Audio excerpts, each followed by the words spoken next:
Hello and welcome back to Bride Society.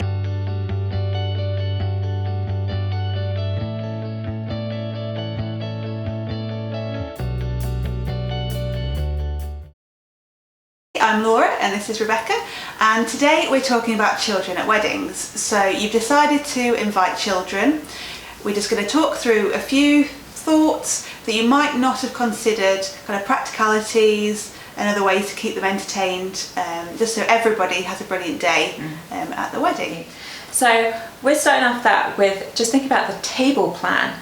So, and this is something I thought about for my wedding. So is that the sort of where you position the people with kids. Now I appreciate some of it's that, you know, family tend to be obviously like close to the head table and so on and so forth, but so much as you can manipulate this is to maybe think about positioning people with particularly young kids near exits, so just so that like during times like the speeches and things, you know, if they start to cry and things, so they can like easily slip out without feeling like they're causing a sort of disturbance or making a huge scene by exiting. Having to get past every single other guest, climb over people and things. So that sort of makes them feel more comfortable, and like it works better for you as well, and the people concentrating on giving the speeches as well. And if you have got quite a few young children, so babies and kind of toddlers come into the wedding that might need high chairs, maybe that's a consideration when you go and look at venues, just to ask that they've got enough high chairs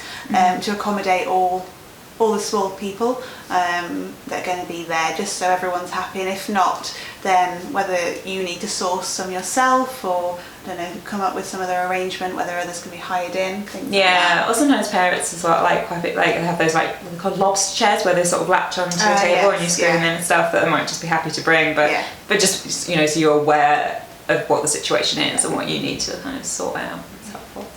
And also something to think about with the venue is changing facilities. So again, if you've got babies or young children in nappies, is there somewhere kind of clean and safe and a kind of nice environment where parents can go and change the children? I'll take a different one, please. Yeah.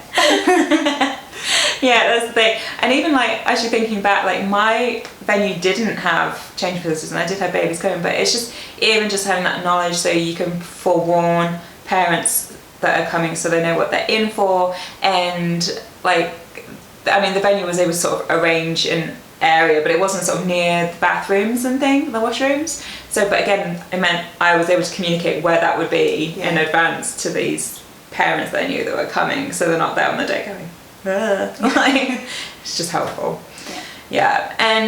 And along with this is think about like grandparents or other kind of like siblings or carers and things, that people that you're comfortable like looking after your kids, like is making, as the bride and groom or whatever combination, like accommodations for those +1, +3s, plus whatever number.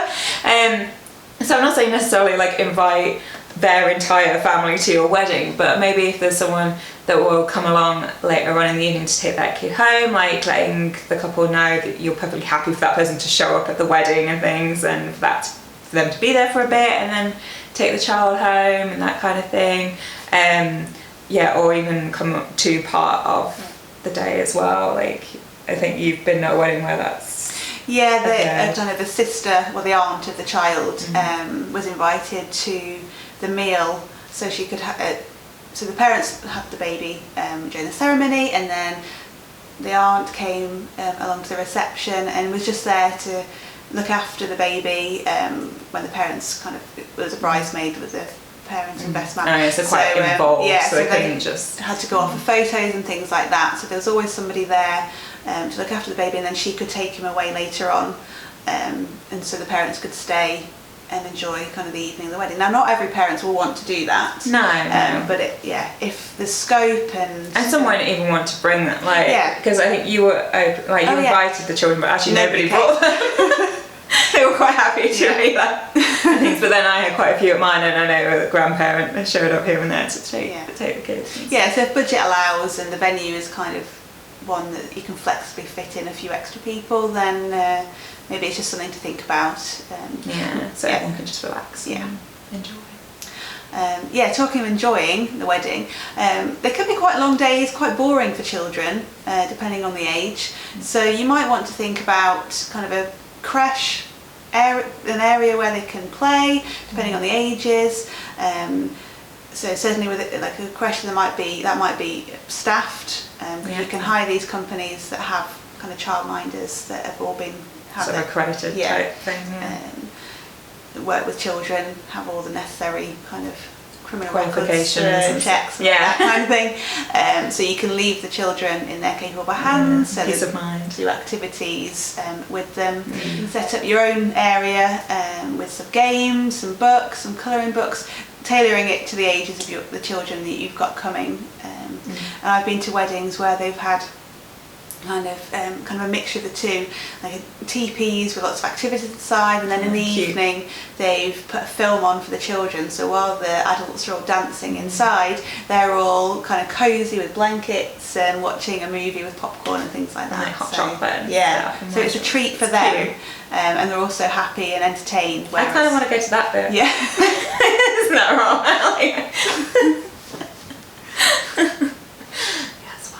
Yeah, and it's like other activities like, like bounce castles, pool pit things. If you've got like outdoor space and it's a nice day, I know it's the UK,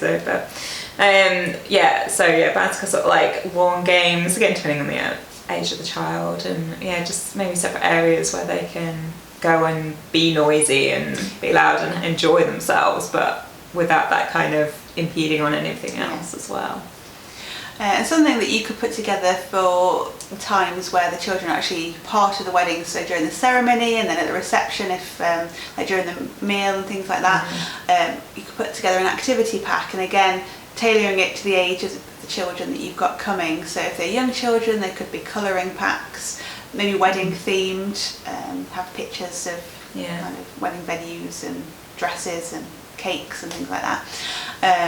Or you could give the children a disposable camera, so maybe not for kind of speech time or anything like that, but a list of photos they have to take, well not have to take, but they can kind of a treasure hunt project for the so to keep them entertained. And you did something like that, didn't you, for your wedding? I didn't actually do the camera bit, which in hindsight I would have done, but and because as well, like I knew sort of like where my flower girl would be sat and things during the ceremony, so like I put it on like their seats and stuff. But you could always just like put them at the back that the ushers could hand out to the kids as they came in to the ceremony and things. But making sure that obviously the ceremony ones, and particularly are like more quiet based, so the more sort of concentration. You don't want to give them like a little game or something that's gonna be noisy, be noisy and stuff, because obviously you kind of just wanted to keep them happy, but on a quieter end of the scale and things at that particular point in time.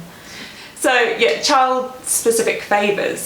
So obviously if it's just a handful of children coming in, those children, you might want to tailor it to each of the children because there's so few. So because obviously depending on age, what they might appreciate might be quite different.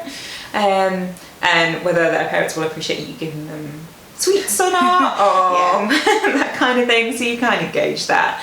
But thinking about the different ages of the child and putting something smaller, again, that maybe can keep them entertained then as well, like whether it's putting together like a little, well, you can get like little Lego packs and stuff, can't you? So maybe some people find that really fun.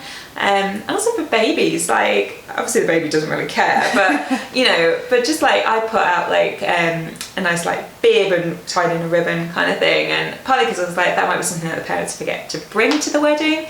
It's not necessarily something you think about, but also just something nice that they can kind of take home. It's just a sweet thought, right? It's just that nice finishing touches that they like. And actually, sorry, one thing which I didn't write down or discuss before was so obviously you have like place name settings like out on the tables, telling everyone where they're sort of sat on the tables, but for the kids you can maybe just do something that's slightly more elaborate or fun for them, so they're kind of excited to see it, and that maybe they can take home and put in their room somewhere, because kids love stuff with their name on it, right? And that's kind of theirs, and it's kind of cool, so you can kind of get creative with that and like use glitter and all kinds of things. Something to think about. You're getting carried away a bit there now, aren't you? But hey, I did it. So if you've got any more ideas, please let us know in the comments below, so other people might get inspired.